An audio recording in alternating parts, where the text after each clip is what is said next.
So something that happens from like sitting on the floor is that like my feet like go to sleep, they like fall asleep. So I'm going to sit with my like leg up for a little while, so like my ankles get a little bit of a rest from hitting the floor when I sit cross-legged. So I'm just gonna do this, but I wanted to film the second video today of the progression of my B6 toxicity healing. And this one's gonna be more like how it affected me socially and mentally. And like, I feel like that's important to talk about, as well as like how to deal with it physically and how to get help medically. I think that it's like another thing when you're sitting with this problem and you know that it's not gonna go away like anytime soon. It's different than like if you have some sort of other disease where like you have a treatment plan, you have a plan of action. I don't really have that other than the one that I kind of like made up for myself. And so like there isn't like a known end date for this. And so it kind of changes a lot of different ways in which I think about my life.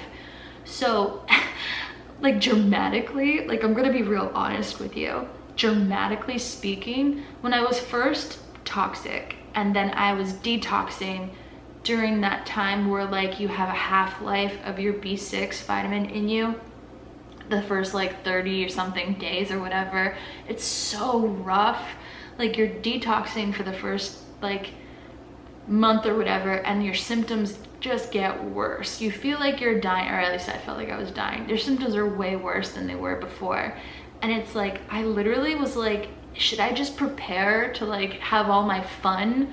Like, should I just like stop living as if I'm a 40-year-old woman and start living my life as if I'm 80? Like, I didn't know the degree to which that was a dramatic like statement to myself. But I was like, if I'm trying to make my decisions as if I'm living a long time versus if I'm living a short time, because I literally felt like I was dying and like nobody was helping me. So I was like, okay, I might want to think about my course of action. And that is a different kind of thinking than a regular 40-year-old woman who thinks that they're at like their half-life. You know, the average lifespan of a woman, it's reasonable to live until you're 80. So it's like, oh, I got so many years, right? Like something eventually is going to have to kill you. Like I know that I'm mortal, but like I didn't think that it was like gonna be like this. I was like, this is the way I go? Like it sucks. So like in the very beginning, especially when I was detoxing, it affected me mentally a lot because I literally felt like I was dying. And so when I didn't know that I wasn't gonna die immediately, I was like, I need to get as much fun as possible. I need to get some life in me. I need to just like not live a slow-paced life. And that affects you socially. That affects you with your things that you're planning to do with yourself. That affects your long-term plans and your short-term plans. And so for me, if I'm just being real, I wanted to have some more enjoyable, like romantic experiences or whatever. And so like I decided to like explore that harder, more so than if I thought that I had plenty of time. Because like one of the things that is really important to me as a human is connection. And like I didn't want to waste days where like I wasn't connecting in the ways that I enjoyed with people. If my body sucks and it's gonna give out, I want to find people that I can have short-term pleasure with and I can have like long-term pleasure with. But like obviously how to do that in like a non-self-destructive way. But I was like back on the fast track of like, I'm going to go back to, you know, really start dating again. I'm going to really like put actions towards where I think that my priorities should be if I have a much more limited time on this earth. So I began to do that instead of like long-term career building stuff. And like, you know, like that's soul sucking. And I wanted to enjoy my life. I wanted to enjoy like every single day that I had. And that impacted like the types of conversations that I would have with people. I was talking about more important things. I've always talked about more important things with my friends, but like I was like really trying to like talk about more important things, like not so like how are you kind of thing, just like checking in. It was like really trying to delve deep into, if I die soon, then I want to like have connecting moments that meant something, versus like I just used the last couple like years of my life like really stupidly. So I thought about that, and so I really wanted it's kind of intense, but like I'm an intense kind of person anyways, like more or less so on a slower kind of pace of intense. But like I amped up the intensity because I wanted to feel something, but I also wanted to enjoy my life. It was kind of like literally limited, and I didn't know to what degree my life was going to be enjoyable quality of life wise, because like I said, my symptoms were getting worse, and I knew that my symptoms could get to the point where like they could be really catastrophic if this wasn't fixed, like if I didn't get to a point where like I could reel it in. And I didn't see a point in time where I could reel it in and like reverse things or like maintain things where they were to like not prevent them from getting worse. Like I didn't see at that time where it was. So like at this point in time, in the very beginning, I was detoxing. That was around the time that I left YouTube. And like, I didn't want to like waste my time like talking to people on YouTube if I was gonna die, right? I like wanted to like go do my life, and I did my life. And so like it was very difficult for me to like wrap my head around a different strategy of how to run my life, because I was suddenly faced with like a different reality. Like it was more possible that I was gonna have a shorter life because of the way that I was feeling, and because I had no medical help, and because I had like no really answers at that point. So like I wanted to prepare myself mentally, but at the same time, just in case that's not true, you can't go crazy, right? You have to do some weird little ratio balance of like, okay, enjoy my life, and like make sure that I do the priority things that I need to do, but just in case I don't die within the next 5 years, like you need to like long term it a little bit here. So I've never really thought about that, and because like I've always just kind of thought that I would, you know, live until I was like at least 80. I don't know why I just picked that, but like, you know, I just thought that I was at my half-life, and like I would live my life as if I was half-life. And like I feel like as you get older, you kind of like understand that you have less and less time, mathematically speaking. Like you're more likely to die when you're like 90 obviously than when you're 30, and so you're gonna make different decisions when you're 30, right? Like I don't need to explain that to you, you just kind of know. But as you like get older in a smooth transition of yearly, like the reality is like you have a year to like face up to that, you know, like your mindset and your actions shift at the same time. And for me, it was like all of a sudden when you're met with something like this, and it's very ambiguous and it's very nebulous of whether or not like you're gonna get better, or like this is kind of like, you know, the path to no good. I was like, damn it, like I didn't see this coming, and I didn't plan for this to like be where the road ends. So I was like, ugh. So as morbid as it is to like talk about, this was kind of something that I was dealing with, and it was stressful. I didn't really talk to anybody about this, but I kind of like, I realized that I was not well, and I didn't know when it was going to feel better. And so I just got like stressed about my body symptoms telling me that I had less time, and then my mind telling me that I had less time, and then my age telling me I had more time. And so there's like this disconnect between those things. Like I said, it's much smoother if you just kind of like every year you understand that you, like statistically speaking, like you know, it's getting closer toward the end once you get super old, right? So it was different. It's the first time that I was like faced with like a mortality thing. So between like days like 60 and like 100, that was no longer like my full thinking. And so I was like, okay, maybe I don't need to hit the dating scene as hard. Maybe I don't need to like try to seek out as many like things. Like I wasn't doing it crazy ass things, but I was like putting the gas to like certain decisions, and I was trying to explore what I wanted to explore. And I wouldn't have done that had I felt like I was a normal 40-year-old. But I wanted to do that just in case my little sinking fear in my head was correct. I didn't want to be like, well, on my deathbed being like, well, I should have done this, right? Like I didn't want to like live, not really a live with regret type of person. I like try to like do as much as I can possibly do. And so yeah, around days 100 is when I was like, okay, I'm probably not gonna die from this. And it was when like things were starting to like turn around. But at the same time, here's the thing, like it's been like 100 days since like I've just like decided that I need to keep doing this strict way of living, and it's not going to ease up anytime soon. And because I have to do this strict form of living, it's like not embarrassing that I have to like weigh out my food, and like I have to be really careful about certain things that most people don't really even care about.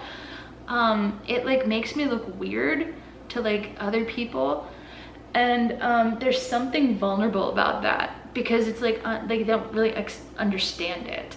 Like if I said I had cancer, you would understand that I'm ill, and kind of like what that means. You understand probably that I have to go to doctors, and there's probably like a treatment plan of chemo. I might lose my hair. It's gonna be really hard on my body. And like most people understand like the process of it, and they understand that emotionally you can be really vulnerable.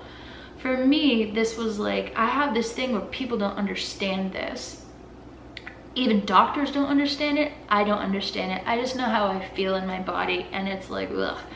So it affects me on a daily basis. And so to make that less annoying for myself, I have to follow these things that look like I'm psycho, weigh out all of my food. And so if I'm trying to date a normal person, I have to first decide, when do I tell them that this is what I'm doing? Because they're not worth it to me to like just not weigh out my food.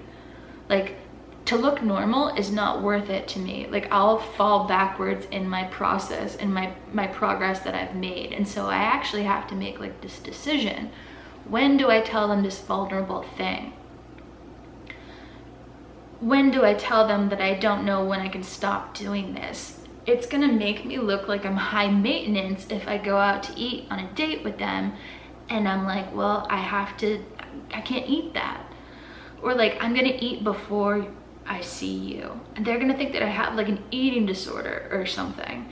Or they're not gonna understand that I can't like sit on the floor doing something or whatever for a certain period of time because like my legs will fall asleep, right? They don't understand that as we cuddle in bed or something, the first time they sleep over, that like I sometimes like experience hot hands and hot feet, and like I can't fall asleep because it's uncomfortable. Like I might keep them up. It's like I have to say the vulnerable words to these people eventually. That works okay if I'm just trying to see these people for a short period of time and I can lie to them, or I can just not tell them and I can hide what's going on and I can just pretend that I'm like completely normal physically. But at the time, as I was doing this, I also physically thought that my problem with not feeling my orgasms was related to my B6 toxicity. I've since learned that it's not, and I'll talk about that in another video because that deserves its own topic. But it's very hard to figure out what is the chicken or the egg thing when you have this thing that affects your nerve pathways and the ways that like your enzymes work in your body. You don't really know Like, is my psoriasis because of my B6, or do I always have psoriasis because I have this underlying condition that is masked from being found out because of my B6 symptoms, right? It's like very chicken or egg thing. And so at that time, mentally, I was trying to be like, should I tell them that I can't feel when they touch me, right? But I still want to do it. I still want to have these intimate moments. Like, I don't want to avoid these normal moments of the ways in which I enjoy connecting with people. Especially if I only have like a little bit to live, right? I want to still do these things. And not just like live this sad bubble of weighing out my food in my apartment by myself. Like, that's so sad. So I wanted to like mentally have a check with myself. What am I comfortable telling people that are new in my life, that like, this is the problem, and like, I'm gonna be weird because of it. Like, how vulnerable do I get with this person? And it's like, do I have to tell them?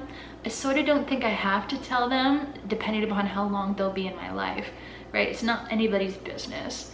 And it's difficult for me to like wrap my head around. So it's like gonna be even more difficult for me at this point, at like 100 days, when I don't really know what's going on in my journey.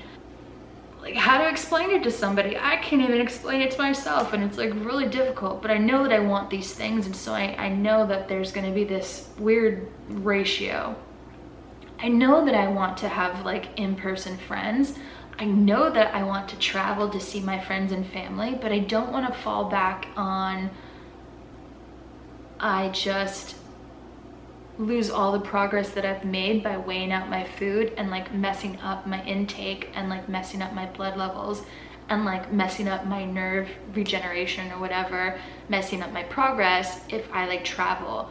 But like, I was between a rock and a hard place of like wanting to do this the most strict so that it lessens the amount of time that I'm like in this healing process and I could just be healed. Like, that's like the end goal, right? Is to like not have these things happen because like my body is taking care of itself. The way that I understand how this can work in people is that like, and I'm not even sure if this is true. Again, I'm not a doctor. This is just what I learned from like the things that have like been said about it on the internet. So based upon what I understand is happening is that your body is super cool and super smart. And if like your number one programmed process to do like the regular thing doesn't work, depending upon what the thing is, your body usually has like a fail safe where it can reprogram itself to do it still. You can process things still, but it's not the most efficient way, because your most efficient way for whatever reason does not work. So your body can reprocess itself or rework itself so it can process your B6, but it's going to be like your second most efficient way, your third most efficient way. So it takes time for your body to like get back to like using its most efficient way, right? So whether that's true, I think that makes a lot of sense about how bodies work. And so that makes sense about how long it will take to fix.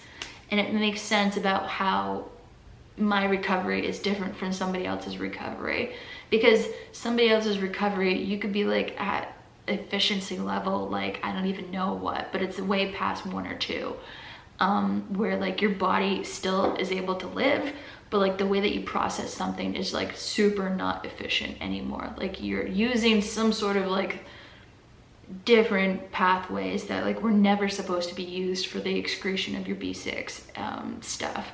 So I was like, how do I convey that this is a chronic thing to my friends and family? When this first happens and you first learn that this is a thing, you obviously like talk about it with your friends and family. You obviously like tell people, and you obviously like, well, for me, I like became a hermit, and I was like, I really need to like fix myself. So like my world was small, super small. I didn't go anywhere. I didn't eat out. I made all of my food. I bought all of my food and I made single ingredient things. I didn't cheat. I did very specific things to like make sure that I was consistent. And like I was trying to understand where my symptoms came from and how to make them better throughout the day so that I could just live instead of living in pain or discomfort or to make it worse. So like when I'm learning like how fucked up my body is, I don't know that at like day like 100 and something. I don't know to what degree that I'm going to feel better. And so like I still want to go out to eat. I still want friends. I still want to maybe drink. I still want to do all these things, but like that hinders, it like makes me scared to do those things because all I know is if I just do this one thing, I will more likely get better. But the reason why I talk about this is because it's like an ongoing thing that shifts. It's not an ongoing thing that like stays the same. It's an ongoing thing that shifts. As my body gets better, I'm sure that it's like reworking itself and like I feel different symptoms. There'll be good days, there'll be bad days. So as it's like fixing internally. So that still means I have the same internal wants in my brain. I still want to go out to eat, do these normal things, not have to disclose that I'm fucked up to new people, have some sex that like I can feel, and I want to like go visit people and not worry about like carting around my scale or like, you know, not going out to eat with them or like not eating or like not enjoying my normal life. Like I wanted to do that. So like making plans with people is like, oh, it's like a little bit sad because there's like, I could be messing up my progress or I could like go be living my more full life, right? But at the same time, there's still that mental aspect that it's difficult to like do this assessment. It seems like I'm complaining all the time because like my symptoms were either getting way worse or they were like just maintaining at bad. So like I still needed to like talk about it because I was like worried about what was happening. And when you're worried about what's happening with your life, you tend to talk about it with your friends, trying to talk about it with your family. But very early on, I learned that I should use a complaint journal. And one of the ways that helped me learn about my problem, pinpoint aspects that would make my problem worse or better by recording it every day. It helped me with understanding that it's okay to complain somewhere. Like I originally bought this is literally a happy planner, and so I use it as my complaint journal because I'm not really a planner type girl. But like I was like, okay, I spent 30 bucks on this and I'm not using it, and I don't want to alienate my friends and family, but I need to keep track of how I feel about it. I need to get it out of me, because if I don't get it out of me, then I'm going to be stuck with this feeling of like uncomfortable, this feeling of like unease, and this feeling of like somebody needs to know what's happening to me. Even if that somebody is just my complaint journal, then I'm gonna put it in there. It feels better once it's out of me. So I made entries every single day about what my symptoms were. Every single day I would complain to my journal, and it would give me a time that I could just be indulgent in this thing that was pissing me off, in this thing that I felt that was unfair, in this thing that I felt was very frustrating to deal with, and this thing that I was getting no help for. I was putting all of those angry feelings or whatever into like a little space for like a day. Like I would like kind of like serial killerly style, like write very small so I could jam pack it in on those days that I was super pissed.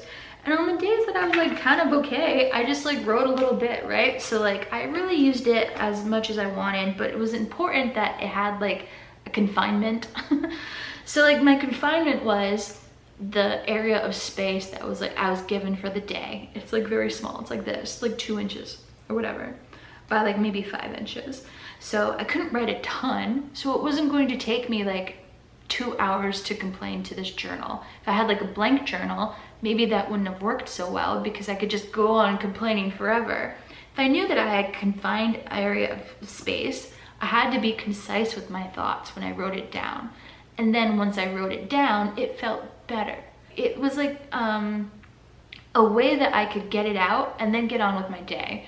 Like instead of just sitting with it. So it was useful like that. It was every day. I could see the patterns, because if I just kind of like didn't complain to something, or didn't like write down my symptoms or like my angry feelings or whatever, like I wouldn't physically be able to like look at what was happening. So this is how I noticed certain things about what I was doing that made things worse, and this is how I knew about certain things I was doing that was making things better. Is my complaint journal. But it also kept track of like my headspace. Like I could see my headspace was getting better, and I could see that I didn't really need to complain as much towards like day like 175. Like I could just write down a little bit about what was happening and what I was trying to do, and I could focus on bigger things other than I had this problem. And so I could see even my headspace was getting bigger than, you know, even in my complaint journal, which was like dedicated space just for this. Even in my complaint journal, I was like not as focused on this one thing. So around day 150 was when I started to like slow down my dating. I wasn't as complaining in my complaint journal anymore, and I was allowing my life to get bigger, meaning like I wasn't like, everything wasn't centered around like doing the most strict thing so I could get well. Like I wanted to get well, but it was like a habit. In the very beginning, mentally, it's like I didn't choose this habit. I don't want to weigh my food. I don't want to notice my intake of things. I don't want to know that I am mortal. I want to just pretend like I got plenty of time. And all these things were like pushing back on me, and it was making me unhappy because I didn't choose this. So like once I got used to my daily routine, it became more automatic. And so I didn't like have to think about certain things, and I became more comfortable with letting people in on the fact that I was a little bit damaged goods right now, body-wise. So if I was gonna go on a date with a dude, I would tell them that this was my problem. Like if it was like a more long-term serious kind of guy, like his intentions were to date me, I would kind of say right off the bat, this is what I have to do, just so I could be comfortable and not like lie. I was getting more and more used to things. Like I was invited over to like a Thanksgiving dinner. Having Thanksgiving dinner is like a nightmare when you have this problem, because like you can't really eat anything. Or you'd have to eat very little. And like it's Thanksgiving.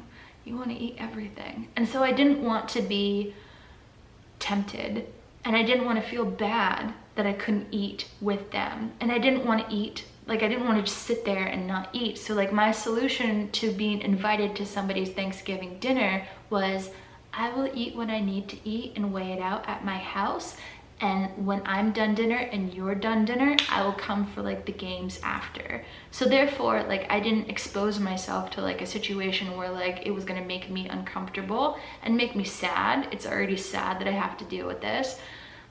So like I was beginning to find workarounds and still be able to like say yes to plans. So like I would plan my dates with people, either like not have dinner, or if I was gonna have dinner, I would just say, I have to be a little bit weird about stuff, I'm sorry. So I did have somebody over when I had this problem, I did have somebody sleep over, and I was like, look, this is gonna be really weird, but this is what I have to do while I'm making breakfast for you and me. I'm gonna make breakfast normally for you, but I'm gonna like weigh out my stuff, and it's not because of calories, it's because of the way that my body works. So I'm not like a psycho, but I am kind of a psycho.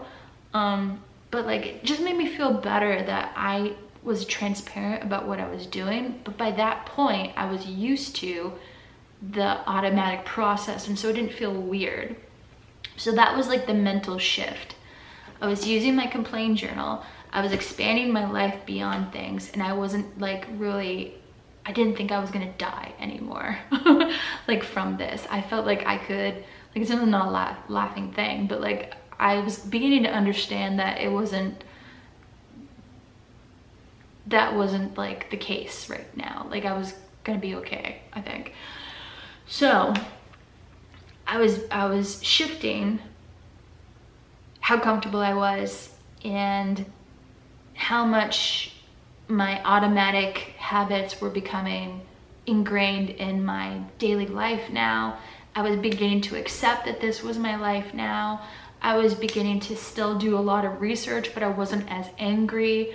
I was just like starting to like accept that I had to do this, and like I didn't understand still why this happened, but I just understood that this was the process, and it was like easier to understand and easier to accept, and therefore it made it easier for me to like accept the fact that I wasn't getting like medical help in the way that I thought I should be getting medical help for a medical problem.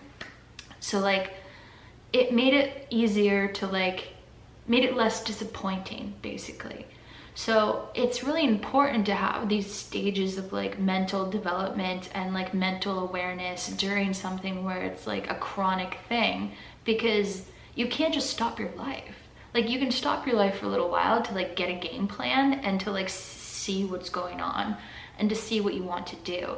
But to like stop your life if something is chronic, like I feel like that's a sad life, and like you can do what you want, but I feel like that's a sad life for me. And so during this time, I really used the downtime that I wasn't making YouTube videos and I wasn't doing fluffier things. I was really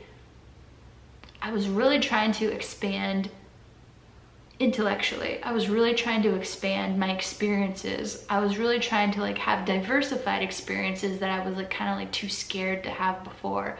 But like I was on the back end of like, I thought my time was running out sort of thing, faster than at normal speed. So I was like used to prioritizing. And so like, I feel like that's good to have happened to me, because like, I don't want to just think that I have a ton of time, and I do want to like push for things that I want, but obviously do it in like a safe, normal way. Some things of what I want like need to be explored on a not shotgun kind of timeline. That's not healthy if I did that. So like I understood the aggression that I needed to have in life because I had this chronic thing. I couldn't just let things happen to me. I had to go after them. And I had to like really understand that I have like one shot at this, one shot at life. And if I like waste it, like being scared to like take action on certain things, then I'm like doing myself an injustice towards my goals. So anyways, that was good to have happened to me. It was an unintended consequence of this B6 toxicity thing. Like it like made me hungry again for like having aggression towards my goals.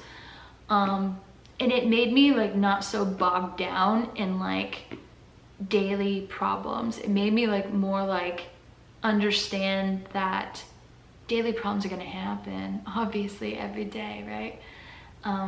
But like if I see the bigger picture of like what I'm trying to achieve towards my happiness, if I just work a little bit or a lot bit towards those things, I can have a very fulfilled day, even if all this crap is happening to me. And so like I just began to be more aware that I had a lot more control over how things go or not go, even if crappy things were happening to me that I couldn't control. I could still control aspects of my existence, and that was good to like revisit in my head. So I feel like I did a lot of like coping, and I did a lot of like different levels of understanding what I needed to do for myself. At the same time, doing the daily things that just like made this physically better. I was trying to make my body and my mind happy, even though something was wrong. Like it's still possible. It was so easy to like just like want to wallow in my misery, right? Because like I have all these excuses of why everything was going like really shitty, and it seemed like very unfair. And I didn't want to be a victim. Once I understood that I wasn't gonna die, probably, like I probably would have gone down that very victim-y like route, and like been more indulgent in that, I think, like admittedly. I don't think I would have like pulled myself out of this headspace and small life, hermit life, when I did, if I didn't kind of like do the things that I need to do so that my body can physically get better. Like my body physically get better, and my mental headspace got better. My mental headspace got better, I had more motivation to continue doing the physical things that needed to get better. Does that make sense? Like I needed to work on them at the same time, but in the very beginning, I just needed to work on my physical body, and I let my headspace do what it needed to do. And then once I got better, my headspace and my physical body needed to be worked on and maintained. And so therefore I needed to like do the things that I enjoyed. I couldn't just like stay in my little like bubble. I feel like I repeated myself, but I feel like that part was like worth repeating, because like it's okay to have a small life for a little while. It's okay to like not know what you're doing, and it's okay to be super sad. It's okay to like complain to like your journal. It's okay to like complain to your friends for a while, but like if something is going to continue, you need to have a reformed strategy. You can't just do that for a long period of time and expect everything to like work out. I feel like that's not the way. Obviously you can do whatever you want, but I feel like that's not the way. So that's how I mentally dealt with this. That's how I am mentally dealing with this. And I feel like I have a lot of good coping mechanisms throughout my day and throughout my life at this stage. Like I'm older when I'm experiencing this, so I have the benefit of being like wise in my mind that like I don't have to catastrophize everything. Like I know that it will kind of get better because I have like 40 years of life experience knowing that things get better eventually. So like I do have the benefit of being older. So like somebody who's like younger or doesn't have like life experience, like maybe if you don't have that type of stability during this healing process, you can talk more with people. I'm very introverted, and I'm very like, I can do things on my own and I don't need people. So like my coping mechanisms might not work for you because maybe you don't have the same mindset or like skills or whatever that I have that got me through this, and that's okay. You don't need that. But I just know that if you don't work on a consistent basis on your body and your mind and your spirit or whatever, like you need to do whatever you need to do in order to like make sure that that does happen. So if you're an extrovert, maybe you should get like maybe it is good to like get more involved in like the B6 toxicity groups or whatever, to like actually have like a bunch of people helping you. But I'm an introvert and I don't need that, and it was just good enough for me to talk with my friends on a consistent basis about like my progress, but on a daily basis complain to myself, and then focus on my life again, and then just do the actions that I wanted to do. But also to like mentally accept that this was happening, and mentally just kind of like accept that I needed to do these behaviors that I didn't want to do. So, until like indefinitely. Or combine that with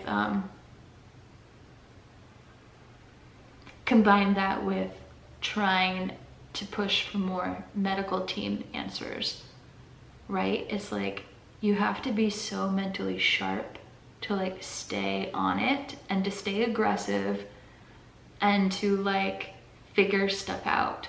But like one of the problems is like you have brain fog when you have a lot of this in your blood. Or at least I did. That was like one of my major symptoms when I first was detoxing. And so this mental awareness stage wasn't even possible then. Like it's come to this like months later.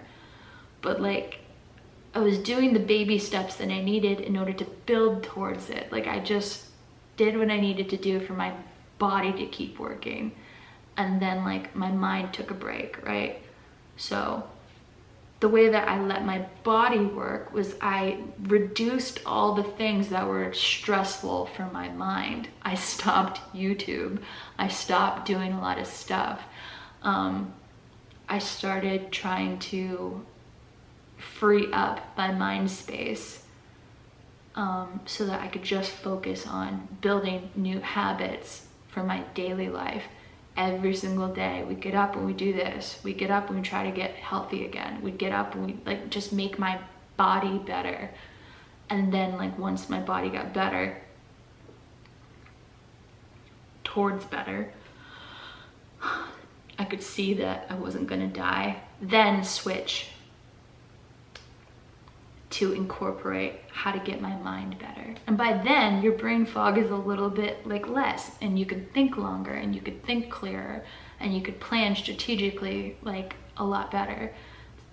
So it's difficult at first, but like you do have to have strategy, I feel, in order to like get through something that is complicated and that has no end date. Because if you don't have strategy, I feel like you get lost. And like you don't really want to be lost like within yourself. So the thing is like I always know where I'm at. Sometimes where I'm at is lost, and I know that. Sometimes where I'm at is very due north, and I know that. But when I became physically unwell beyond like where I've ever experienced it before, I was like, oh God, I didn't know my due north anymore.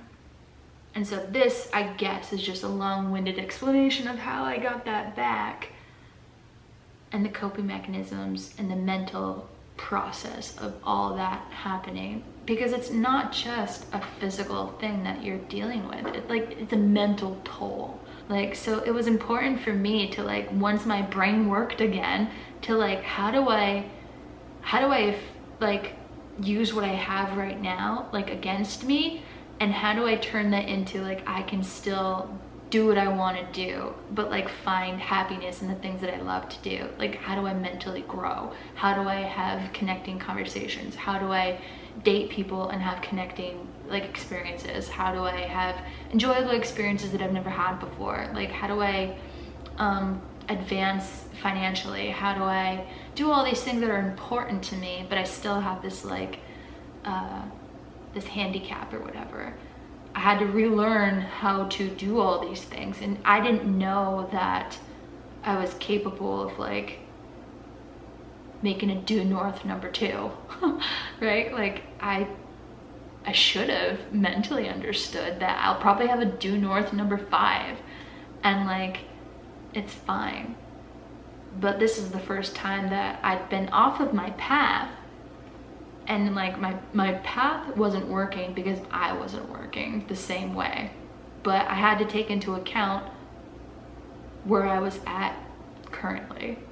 Not where I wanted to be, not where I used to be. Where I was at currently and how to make that work.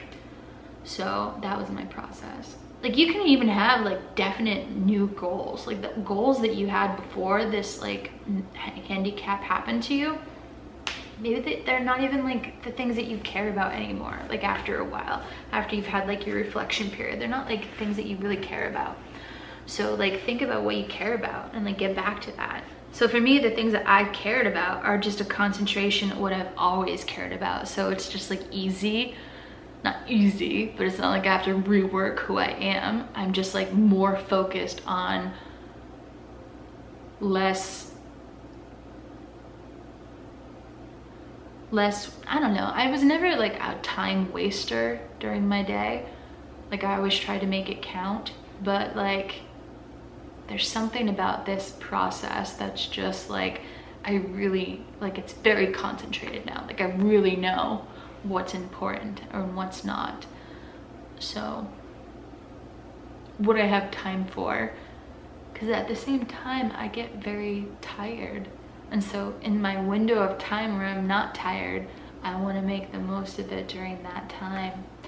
So I don't know, it just like points you in a direction of like concentrated goals instead of like whatever. So I don't know if that really explained how I got through this mentally, or how I am getting through this current thing. It's not over, but it's like